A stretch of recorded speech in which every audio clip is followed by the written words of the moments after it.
Tonight, Miss Susan Peters stars in One More Spring from Studio One at CBS.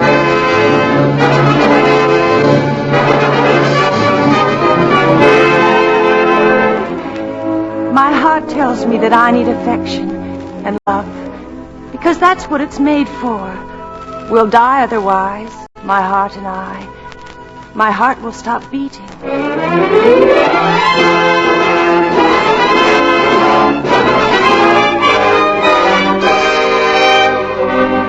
We invite you to Studio One, radio's celebrated playhouse of dramatic entertainment, featuring the world's great stories, novels, and plays in special versions for listening. And now, to introduce tonight's great story, here is the director of Studio One, Fletcher Markle. Next Sunday, 5 days from tonight, the 21st of March, is surely a glowing and important day on any calendar, any year.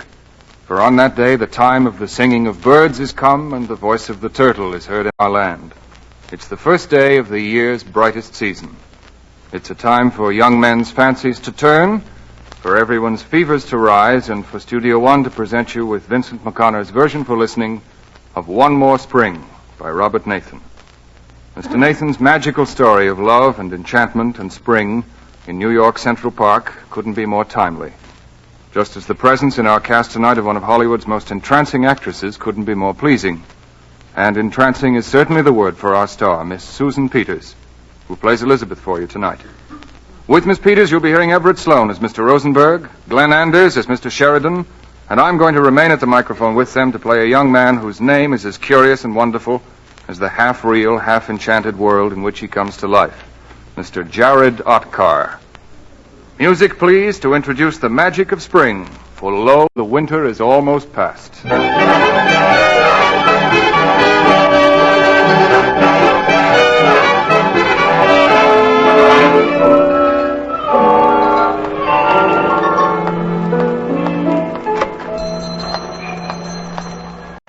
Can I help you? I wondered, that crystal candelabra in your window, how much does it cost? Oh, I'm very sorry, miss. That candelabra's not for sale. Oh, I had my heart set on it. That's the only thing I keep in the window, because it isn't for sale, and so I never have to take it out to show anyone. You have some really wonderful antiques in your shop. Or is there anything else you'd care to see? No, the candelabra was the only thing I wanted. I'm sorry. Well, if you won't sell it, I suppose you won't. I've often meant to stop in and ask about it. You see, I live nearby. I think I've noticed you passing the windows. Your face is very familiar. Oh? Perhaps you've seen me on the stage.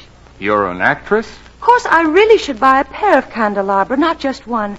I've a rather large living room. One candelabra might seem lost in it. Well, I must get to rehearsal. Goodbye. Goodbye. Was that a customer, Mr. Otkar? Young lady wanted to buy my candelabra. Why didn't you sell it to her? You could use the money. Oh, that candelabra's been in my family ever since I can remember. I couldn't sell it. Well, that's your affair. My job is to take over for your creditors. I've checked everything. Does that mean I can leave? Any time you want. I have 1 or 2 papers for you to sign, that's all. Too bad you're losing your business. No, it wasn't much of a business. I guess I wasn't much of a businessman. Where do I sign? Right here. Thanks. Where are you going, Mr. Otkar? Oh, I don't know. No place special. Well, that's how it always is. I can tell you I don't enjoy being a deputy sheriff, putting people on the street. Don't you have a home, Mr. Otkar? No, I've been sleeping here in back of the shop. Well, I won't sleep tonight thinking about you. I'll be all right. But you can help me pile my things on that little push cart outside, if you will. At least you've got a bed. Net proceeds of Jared Otkar's flyer in the antique business. A bed, a crystal candelabra, a stove, and an umbrella. What more could a man want?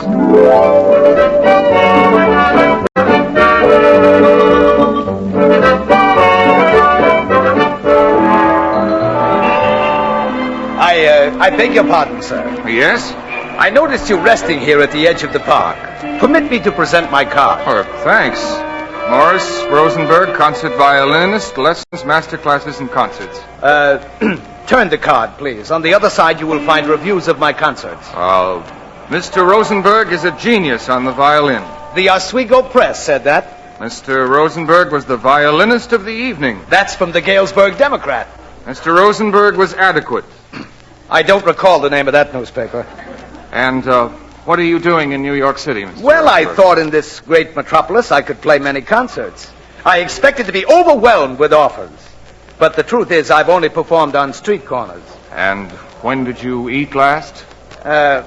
Since you ask, 2 days ago I had something. Well, I've a sandwich here in my pocket. Oh, no. I insist. You will have half and I'll have half. Well, perhaps if you insist. Just a bite. Thank you.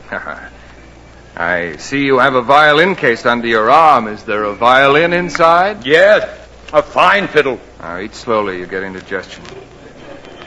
Why don't you sell your violin and invest in some business? The man is crazy. Sell my fiddle. How would I give concerts without it? I hadn't thought of that. I have my fiddle and, as you see, my coat with the fur collar. These are 2 of the 3 essentials of a concert artist. I lack only the 3rd essential, an appearance in Carnegie Hall. Meanwhile, where do you live, Mr. Rosenberg? Here in Central Park, the birds wake me every morning, singing out of tune. Well, I'm as homeless as yourself. Yes, but I notice you have a fine bed there on your pushcart. I also have slats for my bed and a mattress. Well, perhaps we can be homeless together. Why not? Let us go into the park and find a place to set up our bed. I know of a small valley in the center of the park, hidden by lilac bushes. We might escape the attention of the police. Well, fine. Come, I will help you to push the cart into the park. We are pioneers, Mr. Rosenberg, pushing into the wilderness to find a new home.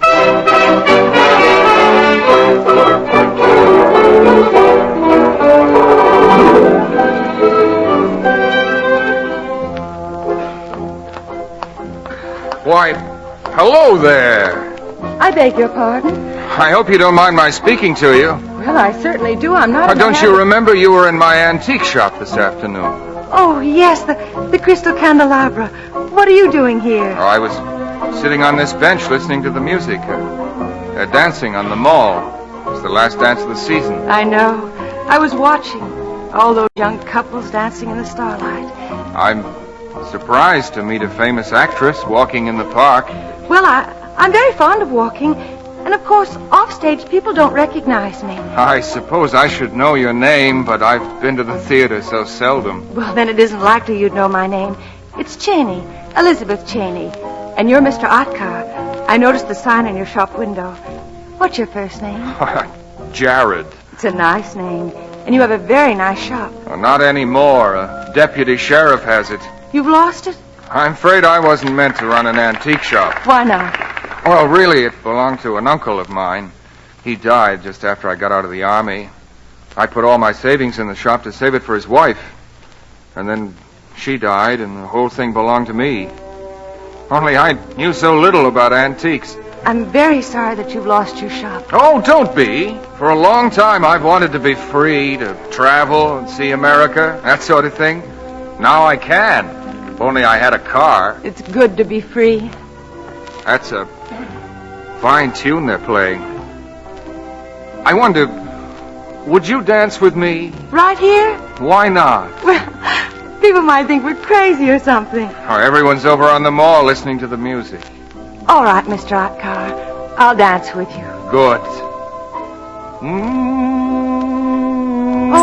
Oh, I just thought. Yes? Well, if you lost your shop, you also lost the candelabra. Oh, no, it was an heirloom. Belonged to my grandparents. They let me keep that. Oh, I'm glad. Are you? Yes. If I can't have it, I'm glad you still have it. Oh, goodness, what's that? What? Well, something in your pocket. I felt it break. The eggs. The what? I had 2 eggs. Yes, they're broken. In your pocket? Oh, how terrible. What will your wife say? I haven't got a wife, but Mr. Rosenberg will say plenty. Who's he? We share Central Park, Mr. Rosenberg and I. Oh. Yes. Well, I really must leave you. I have an appointment with some friends at the plaza. Well, perhaps we'll meet again, Miss Cheney. Perhaps.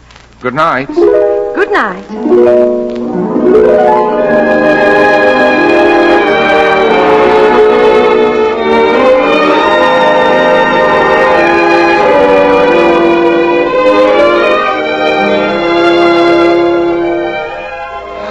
The sun is warm in Central Park. Yes. What'll we do if it rains? Who cares about rain? Jared, it's good to rest here on your beautiful carved bed in this valley that belongs to us. If only we had a bit of food. Tonight I'll catch one of those fat pigeons and roast it over a fire. And we shall both be arrested. Not until after we've eaten. Being arrested will not be so bad on a full stomach. Tonight, when we have a fire, perhaps you'll play your violin for me. Please, I'm not a gypsy. My fiddle would catch a cold in the night air. Oh, Mr. Rosenberg, we're copped. What? Someone is standing at the foot of our bed. It's Mr. Sweeney. He's a friend? Mr. Sweeney is a music lover. He's also a street cleaner. For many weeks I have promised him that one day I will give him fiddle lessons. Mr. Sweeney, this is Mr. Rockhart. He doesn't say very much. No. Mr. Sweeney is shy until he knows you're his friend. This is Jared, Mr. Sweeney. He is my friend, therefore he is your friend. And are you living in the park? We are indeed. But you'll be discovered. The two of you here in the valley, why, the cops will put you out. We've thought about that, Mr. Sweeney.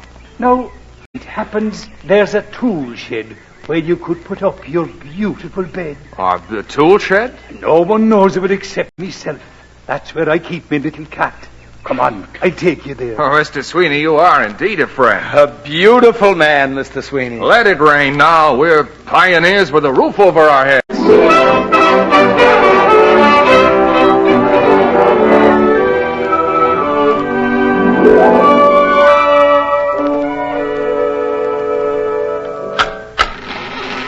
Here you are, gentlemen. No one will ever find you in me tool shed. Oh, it is tight and snug. Indeed, it's perfection. Yes, I'll set my candelabra on this high shelf. Already it looks like home. I'll unpack our little stove. Gentlemen, you can live here until spring. Mr. Sweeney, in return for your kindness, I shall teach you how to play the fiddle. We will have our first lesson tomorrow. Right now we must set up our bed, and then I'll go hunt for some dinner. I'll put on the soup while you hunt. And I'll go home and tell me wife that I'm taking fiddle lessons.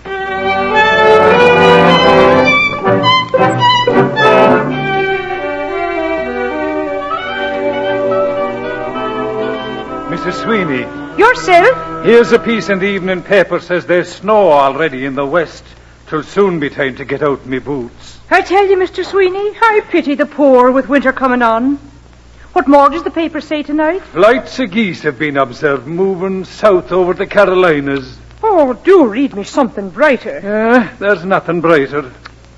Mr. Sweeney, I wish we'd a bit of money put aside. And what would you do with it if we had? I'd buy a canary. I'd buy a fiddle. Well, and aren't you the grand one? A sweet-toned fiddle with a bow and all. I'd play in it of an evening, just for the practice, like. A canary would cost much less and make sweeter music. Mrs. Sweeney, I'm going to take lessons how to play the fiddle. Are you now? Starting tomorrow. There's a man living in the tool shed. Whatever are you saying? As a matter of fact, there's two men in the tool shed. And one of them is a great fiddler. And he's living in your tool shed? Tis him will teach me how to play the fiddle. Oh, what if your boss discovers them living there? Who cares about him? It'll be a grand thing learning to play on the fiddle.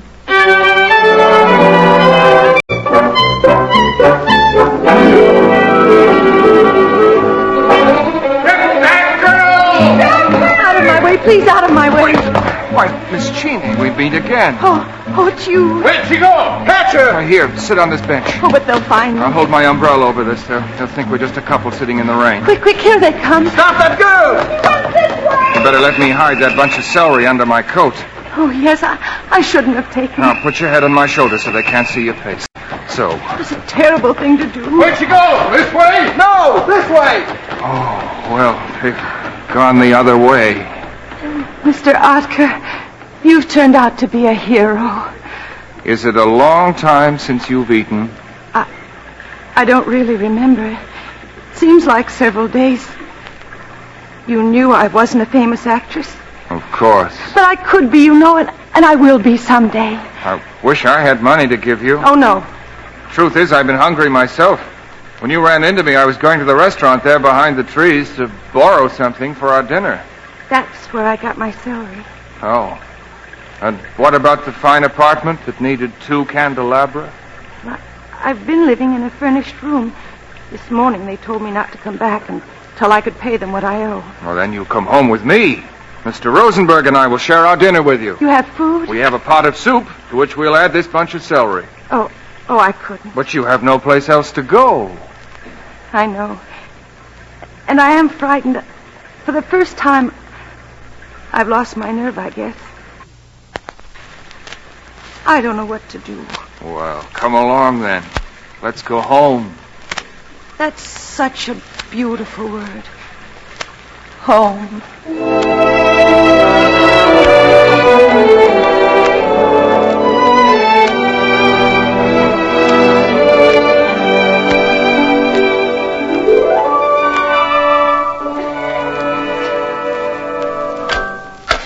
Mr. Rosenberg. Jared, where have you been? I was beginning to think... Oh. Miss Cheney, this is Mr. Rosenberg. How do you do, Mr. Rosenberg? You're not a singer, I hope. I'm an actress. Nothing is worse than a singer. She makes faces. La la la la. How I love you. La la la la. That's all there is to singing. Miss Cheney is going to have dinner with us. Is this a restaurant? I'll go. I wouldn't want to put you out. Oh, Mr. Rosenberg, she's going to cry. I'm not. I'm all done with crying. I won't bother him. Thank you for saving me, Mr. Otkar. Keep the celery for your soup. Oh, no, you must take it. You've had no food for several days. That doesn't matter. She, too, is hungry? Of course she is. Jared, could you not have said to me, here is somebody else who is hungry? Then I would have said, come in, young lady, come in and share our food. You see, Miss Cheney, he isn't a selfish man. Sit down, miss. Sit down. You're welcome. I'll close the door to shut out the rain. And presently we will have dinner. Here's the celery to cut up in the soup. Celery will give it an entirely new flavor. It will not taste like the same soup we ate last night. This is a wonderful place. Oh, the crystal candelabra, you have it here. Yes, I keep it on the high shelf so that nothing can hurt it.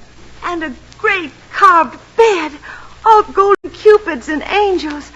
Oh, I've never seen such a bed. You'll sleep in it tonight. Is this a hotel? Miss Cheney has no home. You will sleep in the bed, Miss Cheney. What about you? Oh, Mr. Rosenberg and I can rest on top of these tool chests wrapped in our overcoats. Anyway, until tomorrow. Maybe I won't wake up tomorrow. What are you saying? Maybe I'll sleep and sleep all through the long, cold winter. Then I won't know how cold and hungry I am. But in the spring, there'll be tulips at the edge of the lake. The cherry trees will put out their blossoms. You won't see the blossoms, Miss Cheney, if you're asleep. You're right. I do want to see the blossoms in the spring. I'll wake early in the morning. Tomorrow is always another day. The rain will have stopped. The sun will be shining. You'll feel differently about everything. I'm sure I will. The day will be full of hope. At least until noon.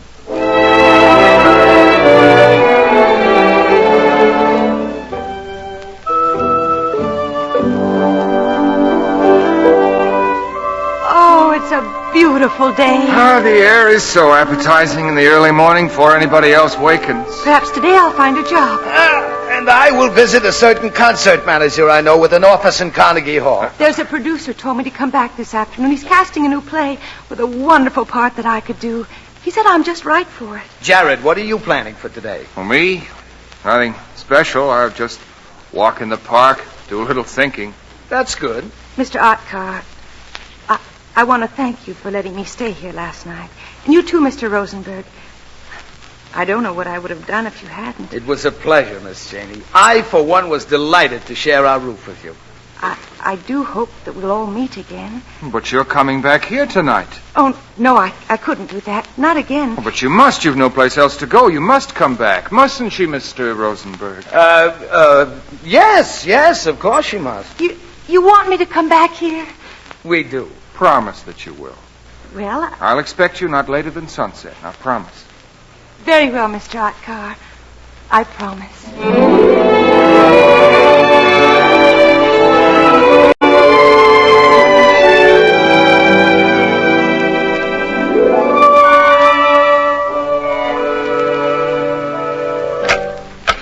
Oh, what a day this has been. Oh, it's you. Who else? Were you expecting the park commissioner? Well, Elizabeth hasn't come back. Sun set half an hour ago. Well, she probably found a job. You'll never hear from her again. Here, I brought some meat. She promised that she'd come back. I, earned a bit of money today playing Tchaikovsky on Fifth Avenue. A most appreciative audience. You know, people are always more generous after a heavy rain. I suppose we shouldn't have let her go this morning. I find that Tchaikovsky pays much better than Beethoven. I thought she'd keep her word. Hello. Am I very late? Miss Cheney. You did come back. I said to myself that I wouldn't, but I've no place else to go. We thought you'd found a job. No, play was cast. They were very nice. Told me to see them in 2 months. Look, I brought some food. Food? Vegetables and bread. An actress I know loaned me $1. She had a job in a show. I must have looked pale or something. Anyway, she insisted that I borrow $1. So I did. Oh, Miss Cheney, I'm glad you came back. And you, Mr. Otkar? I wouldn't have slept tonight if you hadn't. Those are the kindest words that have been said to me in a long time. There's so little kindness in the world. So little tenderness. Uh-huh. Oh, Mr. Sweeney, come in. Come in. This is Mr. Sweeney, Miss Cheney. How do you do, Mr. Sweeney? Mr. Sweeney is studying to be a violinist. Every night I give him a private lesson in return for the use of his tool house. That's the best way I ever heard of paying one's rent. Well, I take out my fiddle and proceed with the lesson while you two cook dinner. I will listen. I'm very fond of music. Then I'll cook the dinner. Now, Mr. Sweeney, are we ready? Uh-huh. Excellent. First, I will do it.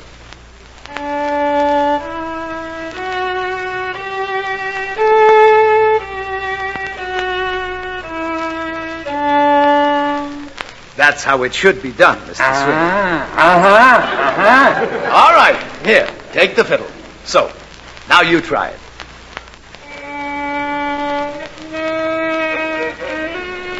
No. The angle of the arm is too high. Look, it moves thus. The fingers come down so.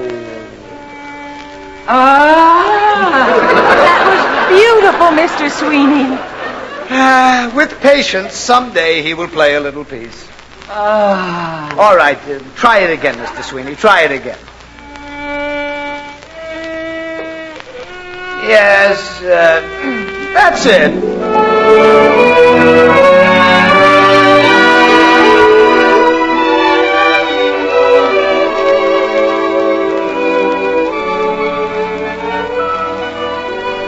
Mrs. Sweeney.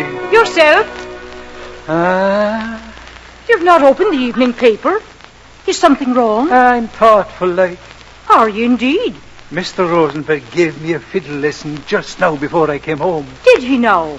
I can't rightly seem to get the hang of it yet. Oh, perhaps you'll do better tomorrow. Oh, if only I had my own fiddle to practice on. Mr. Sweeney, why don't you say what's on your mind? Say it and get it over with. Well, then, they've got a girl there in the tool house. A pretty little thing. It seems she has no home. And is that what's been on your mind all evening? Yeah, what else? Oh, I thought it might be some trouble you were in, God save Oh, you. no, what trouble would I be in? Never mind, it's enough you're not. It's all right, then, about the girl. What girl? The little one I was just telling you about in the tool shed with a pair of them. Oh, her. It's all right, her staying there, isn't it? Well, now, I don't know, Mr. Sweeney. Leave me put my mind on it. Oh, she's a sweet little thing, Mary. Oh, 'twould be a cruel thing to put a girl on the street. Wouldn't like anyone to do it to me. I suppose she'll be all right there, Mr. Sweeney. 'Tis a fine thing your friends have someone to share their life. Everyone needs a bit of happiness. You know, I've been thinking. We might spend the money we've got in our savings come Christmas for a canary. Ah, you're a good woman, Mary. Yes, 'twould be a happy house with a canary in it, singing its little heart away. A good woman.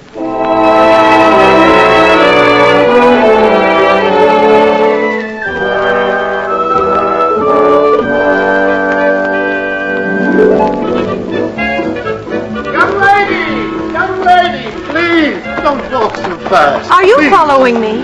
Well, yes. Because if you are, I'll call a policeman. There's a law against that sort of thing. And you, such a fine-looking gentleman. Young lady, you misunderstand me. I saw you drop your purse. You ran after me to return my purse? I saw you drop it on the path, back near the little bridge. Oh, that's very funny. Well, what's funny about it? Did you open my purse? Did you look inside? My dear child, I am the president of a bank. Why should I look inside your purse? Why are you laughing? Because there's nothing inside it. Not a penny. Here, take. Thank you very much. You're entirely welcome. Are you really the president of a bank? I am. Do you like your work? I've never considered the matter in precisely that way, whether or not I like it. Now that I do think about it, I suppose, yes, I do like it. That's all I really care about, my bank. All you care about? Is it really? Well, just the same, I can see that you're very unhappy. I'm nothing of the sort. Oh, I noticed you just now as I walked past the lake. You were standing there looking at the water with a strange expression on your face. Is there anything that I could do to help you? Help? Me? Are you a failure, too? Failure? I've told you. I'm the president of a bank. And I'm not in the habit of talking with strangers in Central Park. Well, good evening, young lady. Well, you're very rude, even if you are the president of a bank. Miss Cheney. Mr. Archer, you startled me. I've been waiting here behind these bushes. I came looking for you. Mr. Rosenberg and I have a surprise for you. Just as I saw you, that man came running after you. I dropped my purse and he found it. I've waited behind the bushes to see what he was up to. What's the surprise you have for me? Oh, come and I'll show you. Mr. Rosenberg's waiting for us. It was he who discovered it, and if you don't like our surprise, please tell Mr. Rosenberg that you do.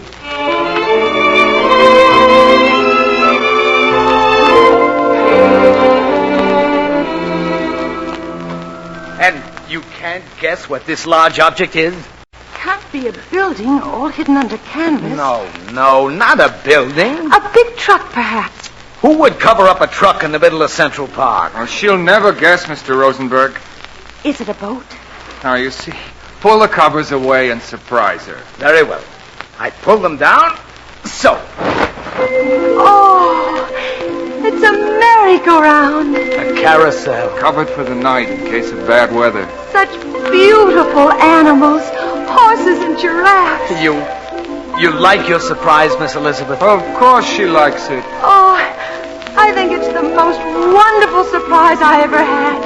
Come, Miss Elizabeth. You shall ride on the carousel. Will it work? I will push it around with this wooden handle. Well, I play the music for you. Just let me get my fiddle out of the case. Climb up, Miss Cheney. Sit on one of the animals. Which shall it be? Any one you wish. I've never before ridden on a merry-go-round. I know. I'll ride the green giraffe. Let me help you. Thank you, Mr. Otcar. Up you go. A waltz for Miss Elizabeth. Hold tight. Whee! Oh, this is like flying. I would like to fly through the stars on my green giraffe. There are no stars tonight. It's been cloudy all day. There are stars, millions of stars. There are always stars for those with eyes to see them. Look, it's beginning to snow. Quiet. Somebody's coming. It's a man running like a policeman.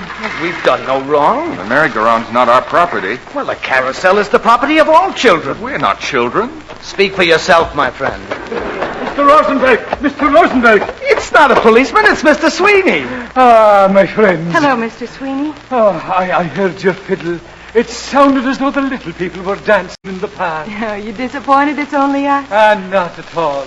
I was just after looking for you in the tool house.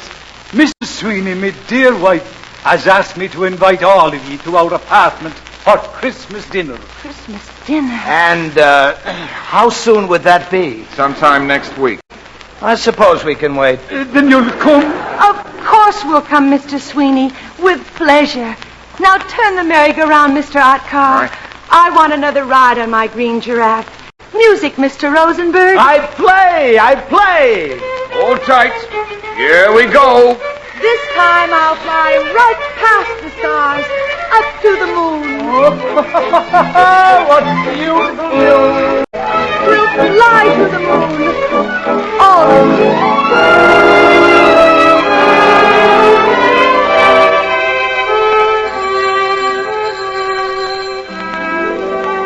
Are you sure this is the right apartment? It said in the mailbox, Michael Sweeney, apartment 5C. And this is it. Merry Christmas! Merry Christmas to all! Merry Christmas! Come in. Is that the delicious aroma roast chicken? It is, then it is. Look at the beautiful Christmas tree. Merry Christmas, Mr. Sweeney. God bless you all. Let you get out of your overcoats now and be See the tree, Mr. Rosenberg, with a little angel on top. You know, I have a feeling the chicken is stuffed with chestnuts. Now make yourselves comfortable. Mrs. Sweeney, Here's a little present I brought. A present? For me? Be careful. Just open the shoebox a crack. He might fly away. Is it a canary? No, it's only a sparrow. Doesn't sing much, but it does make kind of a peep. All my life I've wanted a bird. Well, isn't he a cute little fella? C.P. Birdie? C.P.? Maybe he'll sing a little in the spring. I could dye him yellow, and he'd look like a canary. Oh, but he might not like that. Oh, well, now, perhaps you're right. I'll just set the box here in the window. Look here, my friends. See what my dear wife gave me. We spent all our Christmas money on it. A violin. Can I believe my eyes? Just take it in your hands, Mr. Rosenfeld. Oh, yes. Oh, 'tis a fine fiddle. Got yours bait for shine. Yes, it is indeed the shiniest fiddle I have ever seen. Try it. I hear how it sounds. Now, would you listen to that? Beautiful. You play something, Mr. Sweeney. I would not deprive you of your new fiddle on the first day you have it. Play us a fine scale, Mr. Sweeney, love. Miss Cheney, Yes? please come over here near the door. You mustn't be rude while Mr. Sweeney's playing. Miss Cheney, do you know anything about mistletoe? Very little. Well, let me tell you. In ancient days, the Druids believed there was a kind of magic in mistletoe. Did they? And today, we no longer believe in magic.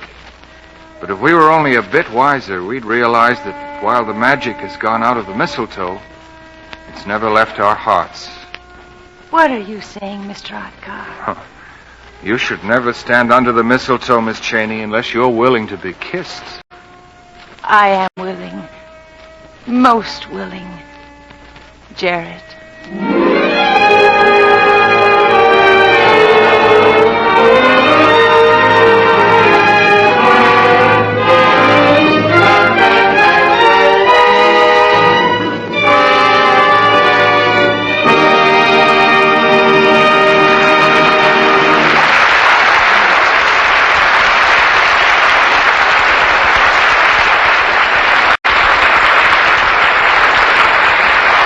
From Studio One, radio celebrated playhouse of dramatic entertainment, you are hearing Susan Peters, starring in One More Spring, a version for listening by Vincent McConnor of the Robert Nathan novel.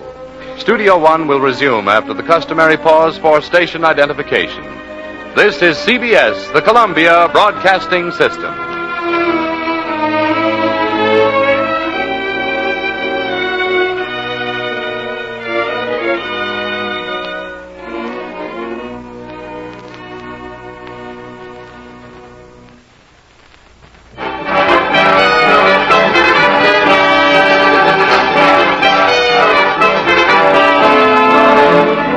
From Studio One, we continue tonight's full-hour dramatic entertainment.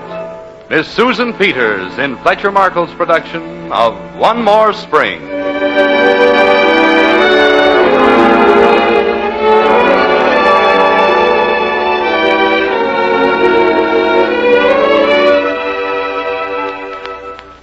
Dinner's nearly ready, Mr. Rosenberg. Where did Jared go? He said he was going out for a walk. In all this snow? Mm-hmm. Oh, that was a fine dinner last week. I never before tasted the white meat of chicken. It's most interesting. Mr. Rosenberg, I can't live like this. So? Did I ask you to? It's not natural. Well, I have said all along, why did you come here? I know. Why have you stayed? What do you want? I want to be cherished. We all want something. I want to hear music again. Real music. I want to give a concert. My heart tells me that I must make music. It says, what else is there in the world? Don't you think my heart also tells me something? What does your heart tell you, Miss Elizabeth? It tells me that I need affection and love. Because that's what it's made for. We'll die otherwise, my heart and I. My heart will stop beating. All right. Love then. But not me, if you please. Mr. Rosenberg! What's that? Mr. Rosenberg, Miss Cheney! It's Jared. Open the door. Something has happened. Here, help me. What is it? This man, help me carry him inside. Why, it's the banker who found my purse. Well, how did he get so wet? He jumped into the lake.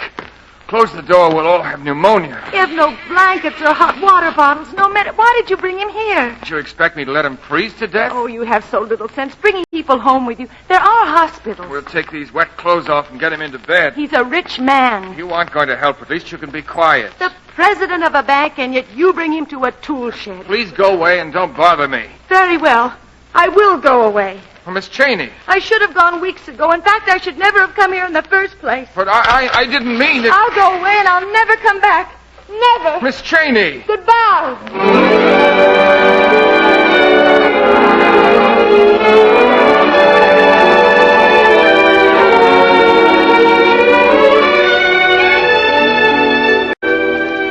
There now. Feeling better? You saved my life.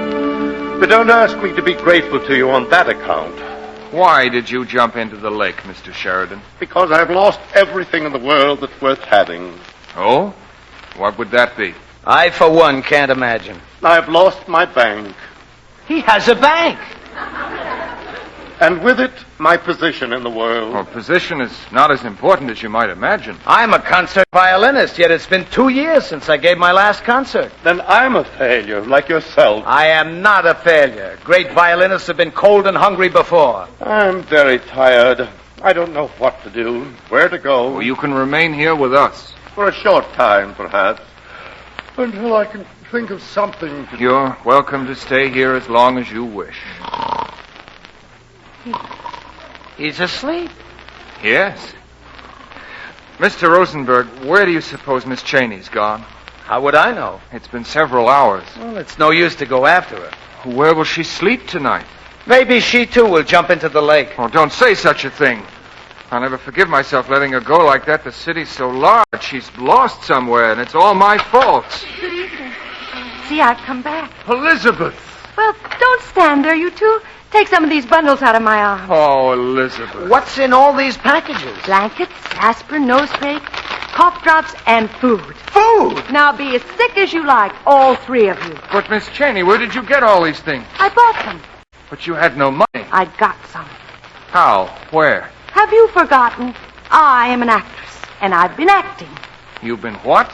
Someday I'll show you what I did. Right now, help me get these things unwrapped. Look at this, a hot water bottle.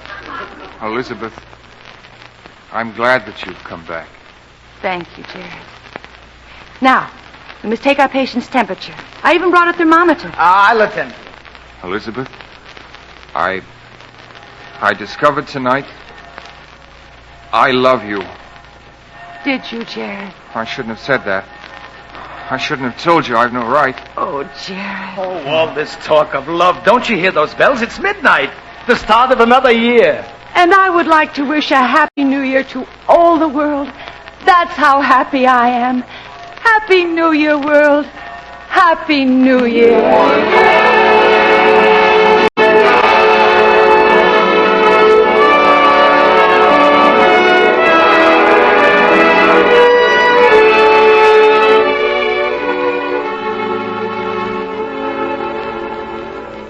Another spoonful of soup, Mr. Sheridan. That's the best soup I ever tasted.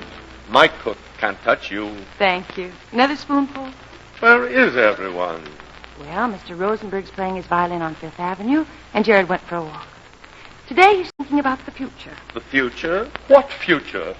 You're all failures here. Why, Mr. Sheridan? And you, too. Why don't you give up your dreams of being an actress? Study shorthand or something. Oh, I can't give up my dreams.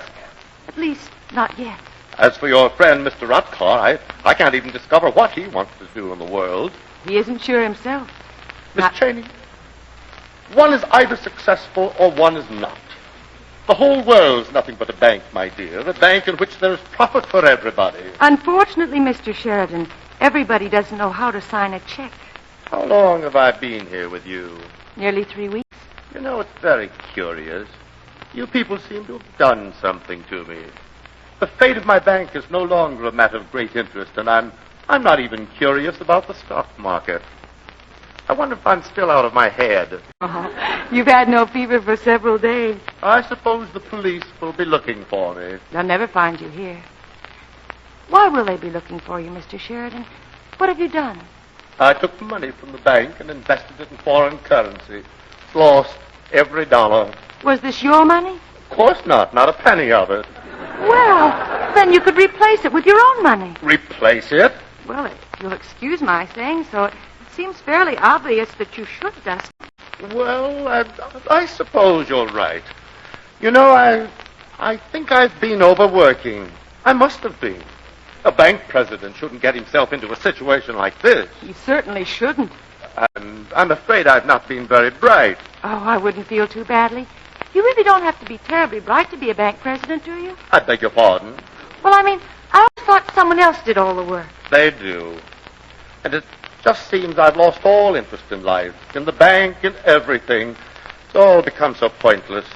Mr. Sheridan, isn't there someone you'd like me to notify that you're here, that you're safe? There isn't anyone who'd be interested in my whereabouts. No family? All I have is a big, empty house. No friends? None. Only you and Jared and Mr. Rosenberg.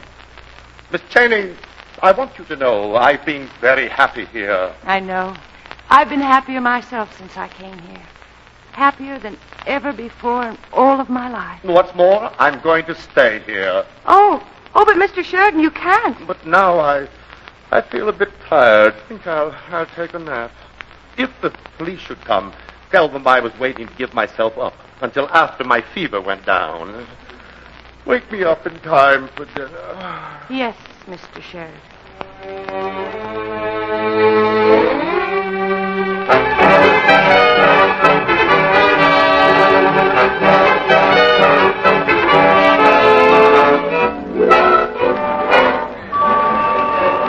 This is where I earned my money that night you rescued Mr. Sheridan from the lake. Here in Columbus Circle? Uh-huh. Let's walk among the people and I'll show you. But Elizabeth... Come on, you see for yourself. Now, Jared, you better move away from me until I finish. Well, finish what? What are you going to do? You'll see. Now pretend you don't know me. Elizabeth! Ladies and gentlemen, please. What's this? Hey, hello, babe. Ladies and gentlemen, I am an actress. I will tell you at once that I've had very little experience. However, I believe that I do have talent. I'll let you judge for yourselves. I would like to do a scene from a play. Is there anyone here who could help me? Perhaps a scene from Shakespeare that you remember from school? Oh, Shakespeare. Well, I once played Orlando. In Twelfth Night? Where was this? At Brooklyn College. Well, do you remember this scene? How now, Orlando? Where have you been all this while? I think I remember. You, a lover, and you serve me such another trick. Never come in my sight more. My fair Rosalind, I come within an hour of my promise. Break an hour's promise and love. He that will divide a minute into 1,000 parts and break but a part of the 1,000th part of a minute in the affairs of love, it may be said of him that Cupid hath clapped him on the shoulder. Hey, she's all right. Not bad. That speech was way to die. Pardon me, dear Rosalind. Nay, and you be so tardy. Come no more in my sight. I had as lief be wooed of a snail. I'm not telling him. Of a snail? I of a snail. For though he comes slowly, he carries his house on his head.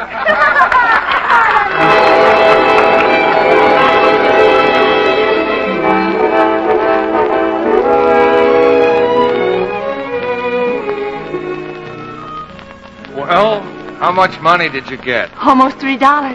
That's how I made the money the night you found Mr. Sheridan. I don't know why I'd never thought of doing it before, acting in Columbus Circle. If you do it without a license, you may land in jail. What kind of a license? Oh, I don't know, probably an acting license. Oh, there isn't such a thing. Well, there should be. Can't I carry one of those bags for you? They aren't heavy. You know, we've enough groceries for several days. Tomorrow I shall fix a pot roast with small white onions.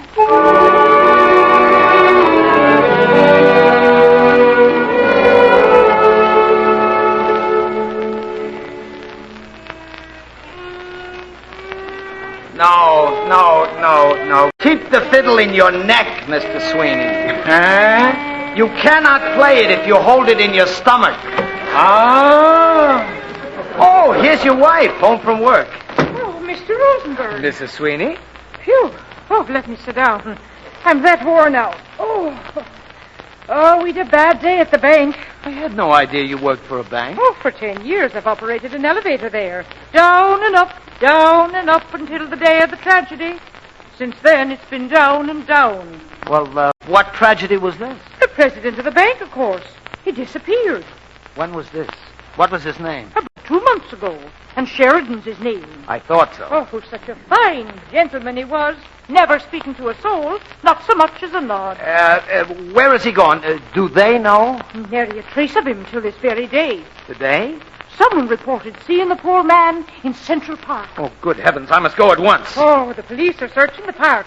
You'll probably be asked to help, Mr. Sweeney, my love. What about me fiddle lesson? I'll finish it tomorrow. Good night.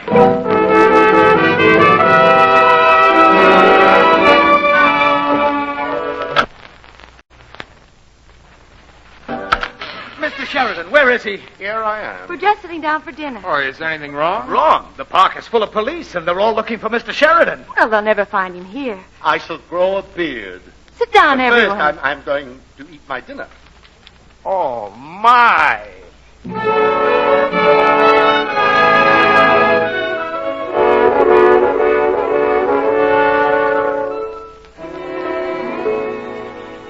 Let's walk across the park to Fifth Avenue. Yes, let's. The air's very soft this afternoon, Mr. Sheridan. And sweet.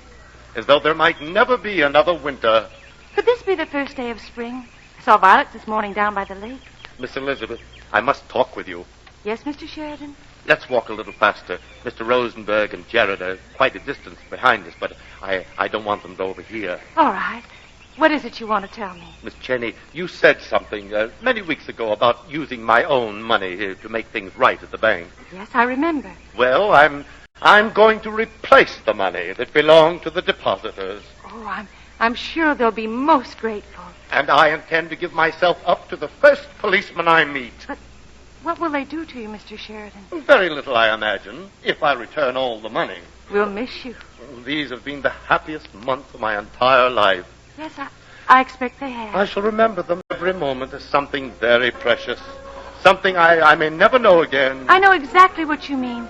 I suppose one day soon it'll be all over for me. Hello, there's a parade down Fifth Avenue. Yes, I hear a band. Oh, it must be the first parade of the season. Come, we'll get to Fifth Avenue before Mr. Rosenberg overtakes us. He and Jared are way behind. Where there's a parade, there will be a policeman. And I will surrender to them. Mr. Sheridan. I will give myself up.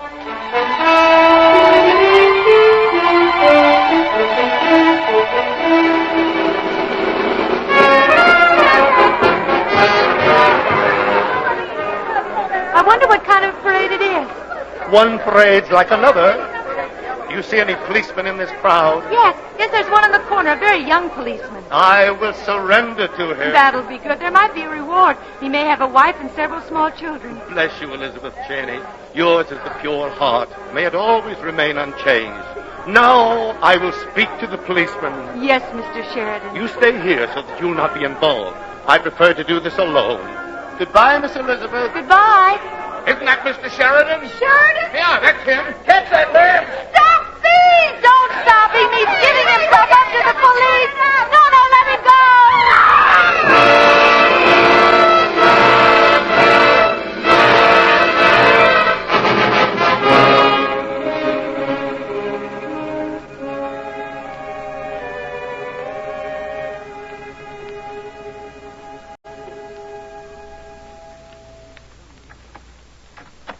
Mrs. Sweeney, how is she?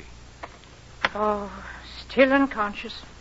The doctor says it'll be several hours before he can tell if she has a concussion. He'll be coming back. That mob of fools, they knocked her down. The poor little thing. When you brought her through the door, I thought she was dead. At least you had the sense to bring her here. Well, there was no place else. When the ambulance driver asked where she lived, I couldn't tell him the tool house in Central Park. Mr. Rosenberg had disappeared. I didn't know what to do. Oh, now don't you fret. I'll take care of her. But it's a good thing it happened on a Saturday and me home from the bank. I'll go back and sit with her for a while. And see that you don't disturb her now. Oh, not make a sound.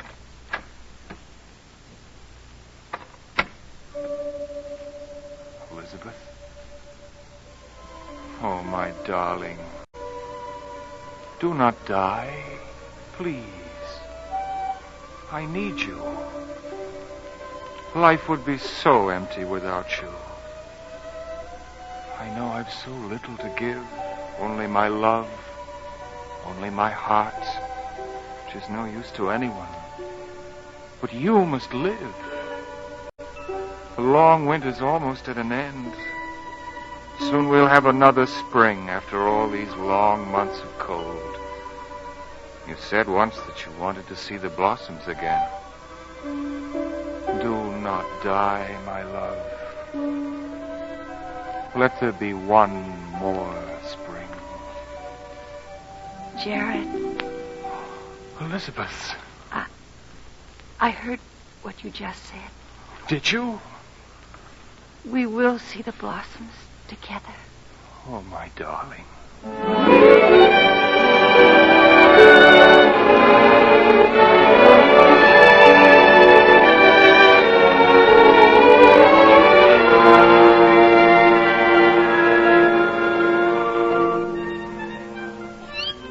That's it, my birdie. Say pee, pee. I wish I knew some magic spell, Mrs. Sweeney, and could change the sparrow into a canary for you. Oh, no, darling. I've come to be very fond of the poor bird. Hello there. Mr. Rutger. Your husband let me in. Oh, well, now, you two sit here by the window. I've my dishes to wash. Now, call if there's anything you want. Thank you, Mrs. Sweeney. How do you feel tonight, Elizabeth? Very well, thank you. The doctor says I can leave here whenever I wish. Oh, I'm glad. I've been talking to the sparrow. Now that spring is coming, I think he wants to be free again. I shall ask Mrs. Sweeney to let him go when the first green leaves appear. Jared, where am I going when I leave here? Well, I can't take you back to the tool house. I've been living there alone since Mr. Rosenberg disappeared. Jared. Yes, Elizabeth? You called me darling once. I did, but only because I thought you couldn't hear me. I've called you many affectionate names, Elizabeth, but always in silence within my heart. Why in silence? Oh, I'm a wanderer, Elizabeth. I'm not yet ready to settle down. I'm wise enough to have no illusions about myself. You're fond of me as you're fond of every living creature, even this little sparrow. More than fond, Jared. I love you. Love me? But I've nothing to give you in return for your love, neither wealth, nor hope, nor promises. You can give me love, Jared. That's all I ask, all I want. Your love. That's not enough. Good night, Elizabeth. Where are you going? To walk in the park. I must think about all this. No, Jared, come back.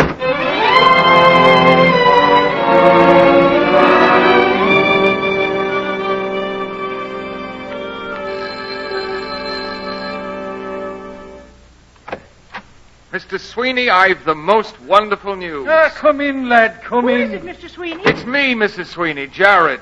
I'm rich. Whatever are you saying? This morning, a man came to the door of the tool house before I was awake, offered $2,000 in cash for my antique bed. You took it, did you not? I did at once. I was looking for you this morning myself. Oh, that must have been while I was out buying a car. Car, is it? Yes, a second-hand car to take Elizabeth riding in. The rest of the money I'm going to give Elizabeth to rent a little apartment for herself. But, Jared, I'll slip in now and tell her the news. Come with me, both of you, and watch your face. Jared, Elizabeth isn't here. No? Where is she? She drove off in a big car Car? with a fine chauffeur. Here's the address on this slip of paper where she went. Mrs. Sweeney and I were just going to visit her. It's over on Fifth Avenue. Well, I'll come with you. My car's outside. I'll drive you there.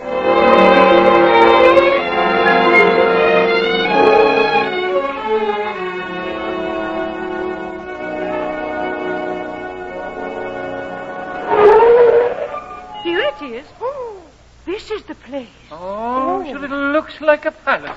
You're certain that you have the right address, Mrs. Sweeney? Sure. There it is above the door. Same address I have on the slip of paper. There's a light in every window. Now, what's Elizabeth doing in a place like this? Ring the bell, Mr. Sweeney, love. I will at once. Oh, Do I look all right? This must be a private home. Good evening. We're looking for Miss Elizabeth Cheney. Come in, please. Thank you. Oh, this is a fine mansion. If you'll step into the ballroom, the concert will begin in a moment. Concert? What concert? This way. Come along, Mr. Sweeney, dear. Oh, Mr. Rutcar. Yes? Well, I'm glad to see you. Oh, Mr. Sheridan, what are you doing here? This is my home. You live in this museum? It is, isn't it? Come, I have something to show you. But what about the Sweeneys? My butler will look after them. Come along upstairs. Tell me, do you know what's happened to Elizabeth? Miss Cheney? Yes. Oh, you'll see her in good time. Right now, Jared, I'm giving a concert. Mr. Rosenberg, where have you been? Here with Mr. Sheridan. He's invited a very select audience tonight to hear me play, even a few critics. Jared, I'm giving a concert. See you later. Good luck. Here we are, Mr. Rutcar. Look. Well, of all... It was you who bought my bed. Didn't you guess? No, I didn't even suspect. I had one of my assistants buy it for me. Doesn't it look handsome here? Oh, but why did you want it? If you'd told me, I'd have given it to you. I wanted it as sort of a memento of these past months. They say I've been suffering from some sort of amnesia. Amnesia, really? I'll keep it here to remind me of all the good things I discovered with you and Miss Cheney in Central Park. Affection, kindness. Hello. Oh, there you are. I heard your voice, Jared. Elizabeth, how beautiful you look. This is a new dress. Mr. Sheridan gave it to me. Oh. I see. You'll be living here with Mr. Sheridan and Mr. Rosenberg, then. Don't be a fool, Jared. Elizabeth's been waiting all evening for you to come. Oh. It's all she talked about. Oh, my. Mr. Rosenberg's begun his concert. I'd better join my guests downstairs. You two come down when you finish talking. Elizabeth, Jared, I was so afraid you wouldn't come. there's so much I want to say. I know. Isn't it wonderful the way things have worked out?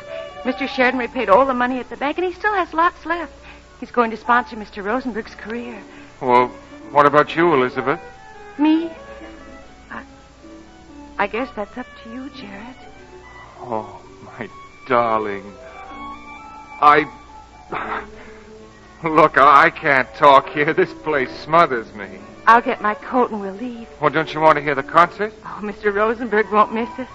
Elizabeth, I bought a car. It's waiting outside. A car? Second-hand car. Come on, we'll drive to the moon tonight, just the two of us. You know what I'd like to do first? What? I'd like to take a ride through Central Park.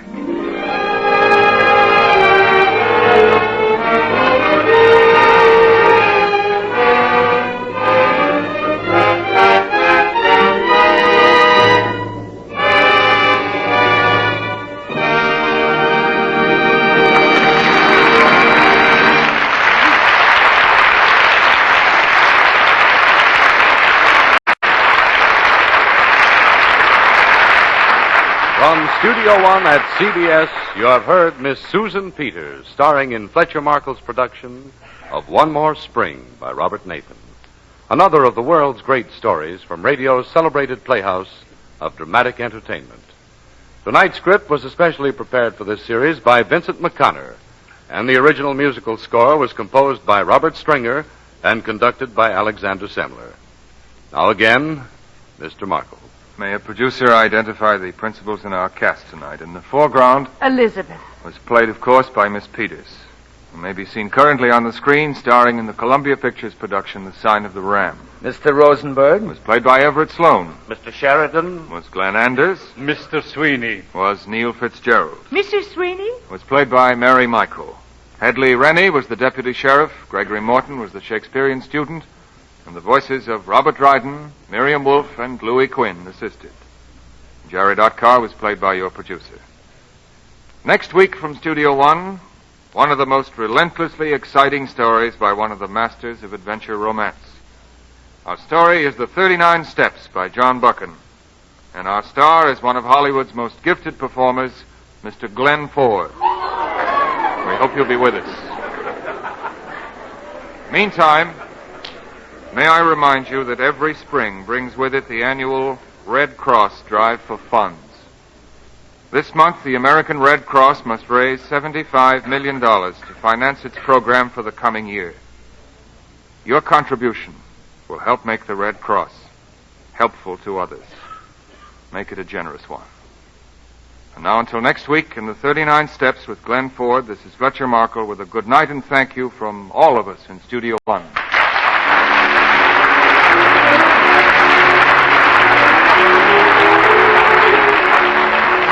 This is Lee Vines, and this is CBS, where 99 million people gather every week. The Columbia Broadcasting System.